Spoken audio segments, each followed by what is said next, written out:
قرآن پاک نے کہا یہودیوں پہ اللہ نے ذلت مسلط کر دی ہے، یہ ذلیل ہے، ان کا کوئی دیش نہیں۔ یہ جہاں انہوں نے قبضہ کیا ہوا نا فلسطین میں، یہ قبضے کی جگہ ہے اور ایک مٹھی بھر ملک ہے، شاید 60-70 لاکھ آبادی ہو اسرائیل کی۔ اگر امریکہ اس کی مدد نہ کرے تو اسرائیل قائم نہیں رہ سکتا۔ اور اس کے گرد 12-14 اسلامی ملک ہیں۔ بیت المقدس مسجد اقصی معمولی جگہ نہیں۔ حضور نے فرمایا 3 سفر کرو تو سمجھنا ہم عبادت کر رہے ہیں۔ کون کون سے؟ فرمایا اگر بیت اللہ جاؤ تو عبادت سمجھ کے جانا، مسجد نبوی کی طرف جاؤ تو عبادت ہے، اور مسجد اقصی کی طرف جاؤ تو یہ بھی عبادت ہے۔ اور فرمایا مسجد اقصی میں جس نے ایک نماز پڑھی اسے 25,000 نمازوں کا ثواب ملے گا۔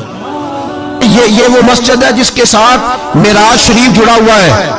قرآن پاک نے کہا کہ اس مسجد میں سبحان اللہ اسریٰ بعبدہ لیلا من المسجد الحرام الی المسجد الاقصی۔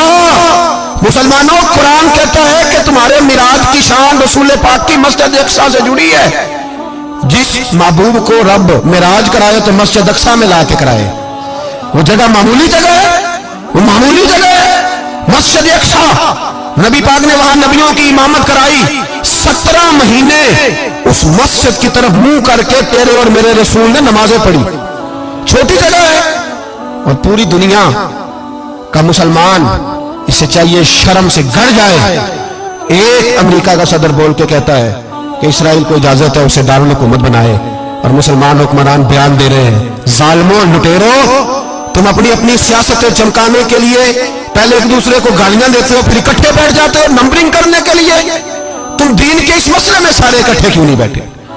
سارے پاکستان کے سیاستدانوں کو، علماء اور مشائخ کو چاہیے تھا ایک پیج پہ اکٹھے ہوتے، اکٹھے بیٹھ کے ایک بیان ہی دے دیتے، ایک بات ہی کر دیتے۔ پھر میرا سلوٹ ہے ترکی کے صدر کو، پھر میرا سلوٹ ہے ترکی کے صدر کو۔ عجیب بات ہے نا کہ اس کے پاس ایٹمی طاقت آپ سے کمزور ہے، آپ کی تگڑی ہے۔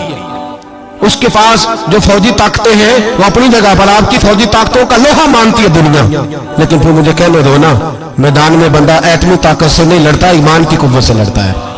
وہ بول اٹھا ہے نا، کیا کر لیا اس نے اپنی پارلیمنٹ سے خطاب کیا۔ اس نے بہت عرصہ پہلے کہا تھا مسجد اقصی میری خواب میں آئی تھی اور رو کے کہتی تھی آئے مجھے کوئی صلاح الدین ایوبی کا ماننے والا، کوئی آئے مجھے بچائے۔ کہتے ہیں میری خواب میں آئی تھی اور روتی تھی، کہتی تھی کوئی آئے۔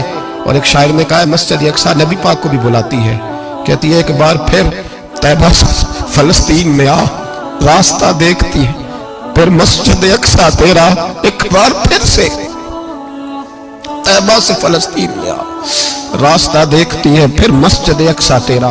کوئی بول رہا ہے نہیں اتنا مقدس مقام، چھوٹے چھوٹے بیان، اور کہیں اکٹھے ہو جاؤ، پیش کوئی کر رہا ہوں بڑی جلدی۔ اس امریکہ کو لوگ ٹوٹتا ہوا دیکھیں گے، اس سے بکھرتا ہوا دیکھیں گے، اس سے لرزتا ہوا دیکھیں گے، اس لیے کہ مقابلے رب رسول سے اتنے آسان نہیں۔